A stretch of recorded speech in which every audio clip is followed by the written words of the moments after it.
Welcome to the Daily Bible Project. I'm Sam. So glad you're along to read the Bible today. We are in day 15 of our journey through the Bible, which puts us in Genesis chapters 43 through 45. Let me pull it up on the screen and you can read along. Let's get started.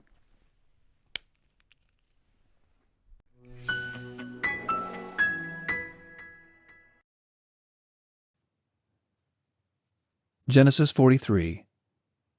The famine was severe in the land. When they had eaten up the grain which they had brought out of Egypt, their father said to them, "Go again, buy us a little more food." Judah spoke to him, saying, "The man solemnly warned us, saying, 'You shall not see my face unless your brother is with you.' If you'll send our brother with us, we'll go down and buy you food. But if you don't send him, we won't go down. For the man said to us, 'You shall not see my face unless your brother is with you.'" Israel said, "Why did you treat me so badly, telling the man that you had another brother?" They said, "The man asked directly concerning ourselves and concerning our relatives, saying, 'Is your father still alive? Have you another brother?' We just answered his questions. Is there any way we could know that he would say, 'Bring your brother down'?" Judah said to Israel his father, "Send the boy with me, and we'll get up and go, so that we may live and not die, both we and you, and also our little ones. I'll be collateral for him. From my hand will you require him. If I don't bring him to you and set him before you, then let me bear the blame forever. For if we hadn't delayed, surely we would have returned a second time by now." Their father Israel said to them, "If it must be so, then do this. Take from the choice fruits of the land in your bags, and carry down a present for the man, a little balm, a little honey, spices and myrrh, nuts and almonds. And take double money in your hand, and take back the money that was returned in the mouth of your sacks. Perhaps it was an oversight. Take your brother also. Get up and return to the man. May God Almighty give you mercy before the man, that he may release to you your other brother and Benjamin. If I am bereaved of my children, I am bereaved." The men took that present, and they took double money in their hand and Benjamin, and got up, went down to Egypt, and stood before Joseph. When Joseph saw Benjamin with them, he said to the steward of his house, "Bring the men into the house, and butcher an animal, and prepare, for the men will dine with me at noon." The man did as Joseph commanded, and the man brought the men to Joseph's house. The men were afraid, because they were brought to Joseph's house, and they said, "Because of the money that was returned in our sacks the first time, we're brought in, that he may seek occasion against us, attack us, and seize us as slaves, along with our donkeys." They came near to the steward of Joseph's house, and they spoke to him at the door of the house, and said, "O my lord, we indeed came down the first time to buy food. When we came to the lodging place, we opened our sacks, and behold, each man's money was in the mouth of his sack, our money in full weight. We have brought it back in our hand. We have brought down other money in our hand to buy food. We don't know who put our money in our sacks." He said, "Peace be to you. Don't be afraid. Your God and the God of your father has given you treasure in your sacks. I received your money." He brought Simeon out to them. The man brought the men into Joseph's house and gave them water, and they washed their feet. He gave their donkeys fodder. They prepared the present for Joseph's coming at noon, for they heard that they should eat bread there. When Joseph came home, they brought him the present which was in their hand into the house, and bowed themselves down to the earth before him. He asked them of their welfare, and said, "Is your father well, the old man of whom you spoke? Is he yet alive?" They said, "Your servant our father is well. He is still alive." They bowed down humbly. He lifted up his eyes and saw Benjamin his brother, his mother's son, and said, "Is this your youngest brother of whom you spoke to me?" He said, "God be gracious to you, my son."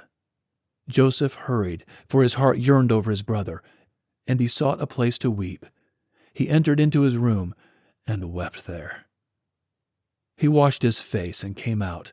He controlled himself and said, "Serve the meal."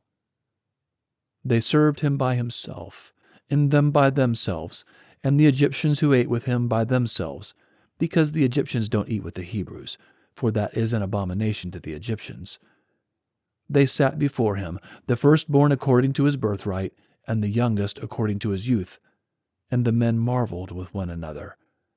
He sent portions to them from before him, but Benjamin's portion was 5 times as much as any of theirs.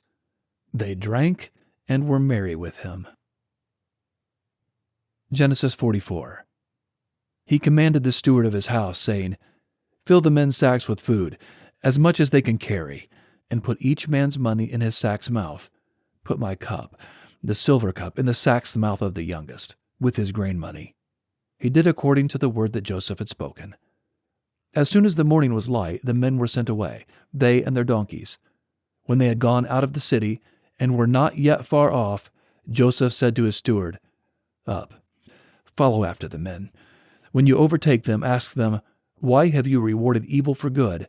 Isn't this that from which my Lord drinks, and by which he indeed divines? You have done evil in so doing. He overtook them, and he spoke these words to them. They said to him, Why does my Lord speak such words as these? Far be it from your servants that they should do such a thing. Behold, the money which we found in our sacks' mouths, we brought again to you out of the land of Canaan. How then should we steal silver or gold out of your Lord's house? With whomever of your servants it is found, let him die, and we also will be my Lord's slaves. He said, Now also, let it be according to your words. He with whom it is found will be my slave, and you will be blameless. Then they hurried, and each man took his sack down to the ground, and each man opened his sack. He searched, beginning with the oldest and ending at the youngest. The cup was found in Benjamin's sack. Then they tore their clothes, and each man loaded his donkey, and returned to the city. Judah and his brothers came to Joseph's house, and he was still there. They fell on the ground before him.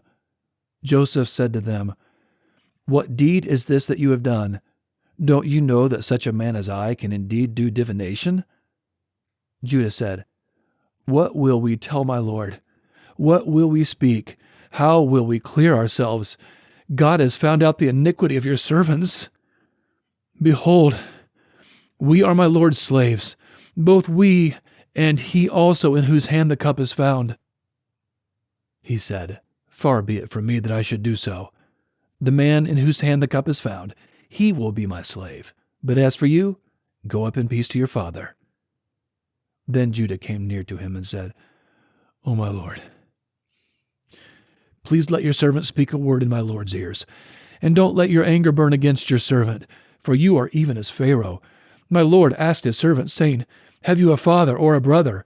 We said to my Lord, We have a father, an old man, and the child of his old age, a little one, and his brother is dead, and he alone is left of his mother, and his father loves him.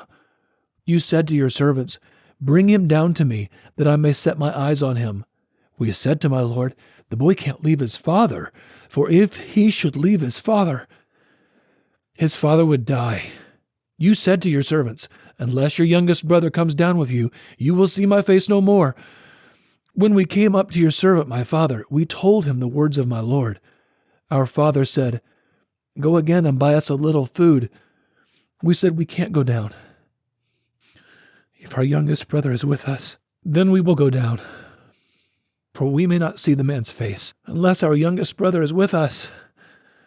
Your servant, my father, said to us, You know that my wife bore me 2 sons. One went out from me. And I said, Surely he is torn in pieces, and I haven't seen him since. If you take this one also from me, and a harm happens to him, you will bring down my gray hairs with sorrow to Sheol. Now therefore, when I come to your servant my father, and the boy is not with us, since his life is bound up in the boy's life, it will happen, when he sees that the boy is no more, that he will die. Your servants will bring down the gray hairs of your servant, our father, with sorrow to Sheol. For your servant became collateral for the boy to my father, saying, If I don't bring him to you, then I will bear the blame to my father forever. Now therefore, please let your servant stay instead of the boy, my Lord's slave, and let the boy go up with his brothers. For how will I go up to my father if the boy isn't with me? Lest I see the evil that will come on my father." Genesis 45. Then Joseph couldn't control himself before all those who stood before him, and he called out, "Cause everyone to go out from me." No one else stood with him, while Joseph made himself known to his brothers. He wept aloud. The Egyptians heard, and the house of Pharaoh heard. Joseph said to his brothers, "I am Joseph. Does my father still live?" His brothers couldn't answer him, for they were terrified at his presence. Joseph said to his brothers, "Come near to me, please." They came near. He said, "I am Joseph, your brother, whom you sold into Egypt. Now don't be grieved nor angry with yourselves that you sold me here, for God sent me before you to preserve life. For these 2 years the famine has been in the land, and there are yet 5 years in which there will be no plowing and no harvest. God sent me before you to preserve for you a remnant in the earth, and to save you alive by a great deliverance. So now it wasn't you who sent me here, but God. And he has made me a father to Pharaoh, lord of all his house, and ruler over all the land of Egypt. Hurry, and go up to my father, and tell him, 'This is what your son Joseph says. God has made me lord of all Egypt. Come down to me. Don't wait. You shall dwell in the land of Goshen, and you will be near to me, you, your children, your children's children, your flocks, your herds, and all that you have. There I will provide for you, for there are yet 5 years of famine, lest you come to poverty, you and your household, and all that you have. Behold, your eyes see, and the eyes of my brother Benjamin, that it is my mouth that speaks to you. You shall tell my father of all my glory in Egypt, and of all that you have seen. You shall hurry, and bring my father down here." He fell on his brother Benjamin's neck and wept, and Benjamin wept on his neck. He kissed all his brothers and wept on them. After that, his brothers talked with him. The report of it was heard in Pharaoh's house, saying, "Joseph's brothers have come." It pleased Pharaoh well, and his servants. Pharaoh said to Joseph, "Tell your brothers, do this, load your animals and go, travel to the land of Canaan. Take your father and your households, and come to me, and I will give you the good of the land of Egypt, and you will eat the fat of the land. Now you are commanded to do this. Take wagons out of the land of Egypt for your little ones, and for your wives, and bring your father, and come.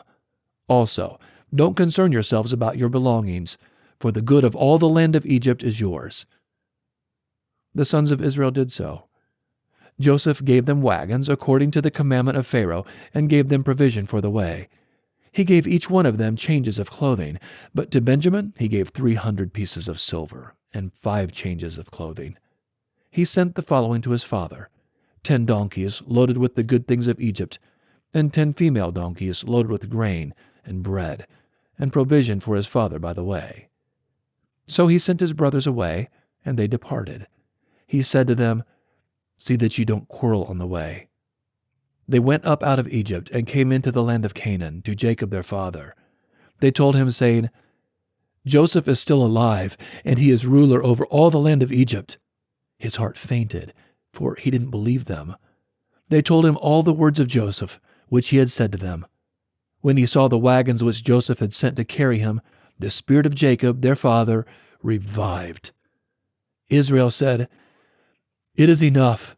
Joseph, my son, is still alive. I will go and see him before I die."